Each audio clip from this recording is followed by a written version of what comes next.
Sorry, I got cut off there. It's the 24th page, if that helps. So just scroll down till you hit the 24th page. I promised you this would be a little impromptu, a little nerdy, a little unorganized. I don't aim to disappoint. So look, a novice is anybody who isn't affiliated with a teacher, hasn't had formal training. I would say that if you take the guild artisan background, you shoot past novice and apprentice straight up to journeyman. TJ might even say tradesman. But a novice is what you are if you don't even have proficiency with the tools. Apprentice is what you are if you have been accepted by any kind of teacher. If you already have proficiency with the tools, it's kind of assumed that you took training somewhere, unless your character is self-taught. So at that point, you would apply for an apprenticeship with someone who can take you past the level of apprentice. That would be journeyman. Again, journeyman, apprentices, and novices are all basically just considered interns. Once you get to tradesman, it's accepted that you know what you're doing at least. From there, I don't think TJ has guilds, so I won't get into this too much. But in my system there, you can join a guild. They have bunking for you. You get to use their surplus, which is just, again, free, crappy materials that you can use to make practice products. Practice chairs that no one would want to sit in. Practice swords that'll break if you're a smith. From there, from journeyman to tradesman, expert is when there's only a few of you. You know, people know who the experts are. If they talk about, if you're hanging out in circles of other weavers, they talk about who the experts are. Masters, there's like one every century. They're noted in history books.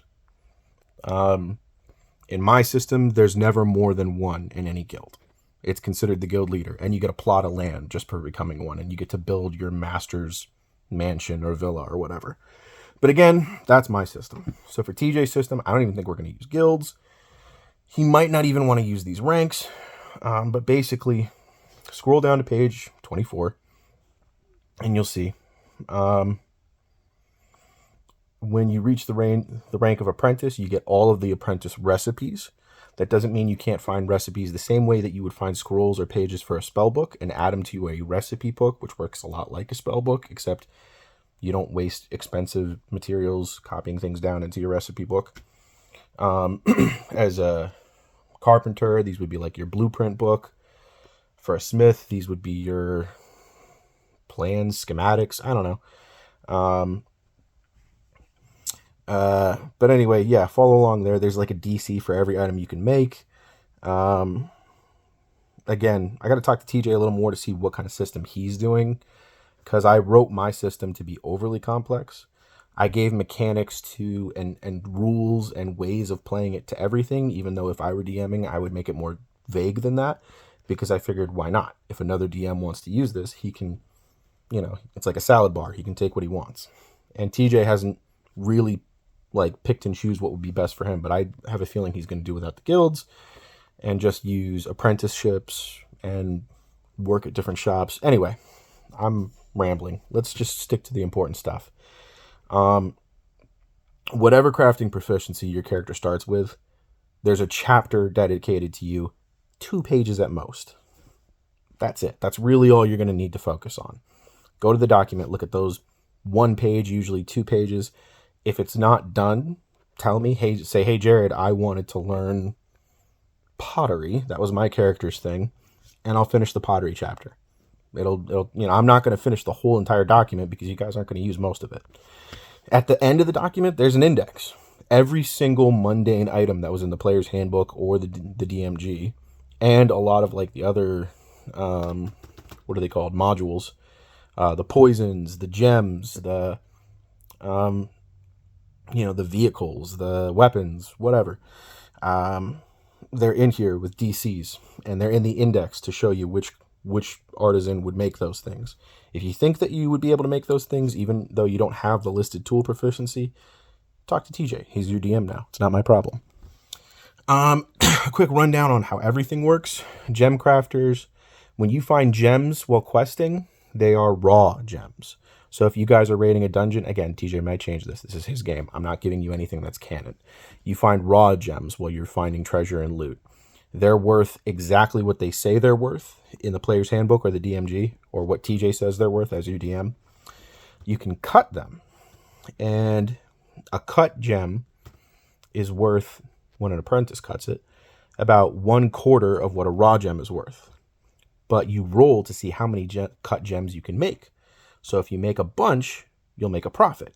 If you make less than 4, you lose a little bit of worth. Carpenters can make any kind of furniture. They can make like a shack, I think, at like apprenticeship. As they progress, they can make 1-by-1 rooms. If you're a player who really likes the idea of making a player-made map, if you're used to using Incarnate and things like that, if you think you can make a map of what the player's hideout might look like, and you have a little bit of experience with editing tools, take up carpentry. And there's a list there, price, materials, and crafting time of how to build structures based on how tall the rooms are, how wide they are. You literally can build custom buildings as a carpenter. Masons, they make fortifications. They can fortify finished buildings that carpenters make. Pottery, I forget. Every single crafting proficiency, I added one cool thing that would make you want to choose that over everything else. You should know, in my system, I completely got rid of artificers as a class and then re-added them in as a crafting proficiency. So temporary enchantments, temporary magic items, and then eventually when they're very high level, when your character is like level 15, 16, or 17, you can start making permanently enchanted magic items. Tinkerer's tools, I kind of nerfed. People tend to think that they're the most useful tool. There's like no reason not to take that proficiency, a lot like smithing. So instead of the invent everything, you need Tinkerer's tools in order to invent anything. Description of Tinkerer's tools, they are the fix everything class. They're also the reverse engineer class. Or sorry, proficiency, not class. Tinkerers can reverse engineer something you find if your party doesn't know how it works. That includes traps, locks, security systems, automatons, whatever you run into that's steampunk or uses cogs or gears, they can figure out how it works. And a lot of times, if you give them finished components, they can make it. They can fix anything that another artisan would have a DC up to 10 on, and they can create anything that another artisan would have up to a DC 7 on that product. So let's say for a smith to make a dagger, it's a DC 7. Well, now a tinkerer can make daggers too. For a smith to make a longsword, it's a DC 10. Okay, a tinkerer can repair longswords, but they can't make their own.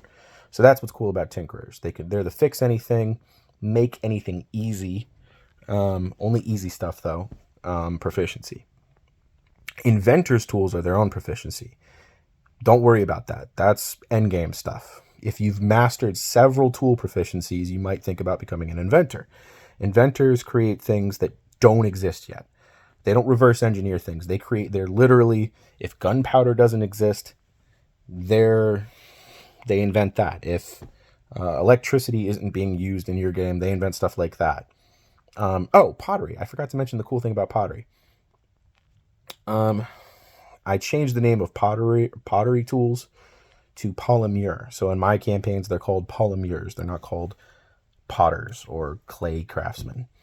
They also work with rubber.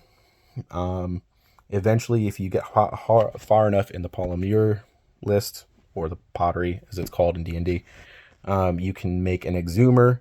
You can learn to make plastic, and eventually you can make a medieval steampunky 3D printer. So that's what's cool about them. I wanted to make sure every single proficiency had something cool. Cobblers, they make a bunch of different kinds of waxes, and they make gloves and boots, not just shoes anymore, that are specific to traversing different types of terrain. So if you're prepping to explore a dangerous area and you know exactly what kind of hazards you're going to run into, special boots that cobblers make and special gloves that they make, because in my setting they make gloves too, because I can change whatever I want. In my setting, I'm the DM. TJ decides what's canon. This is his campaign. I'm sorry that this video is so long. I'm trying to make it short, but this document is like 50 pages.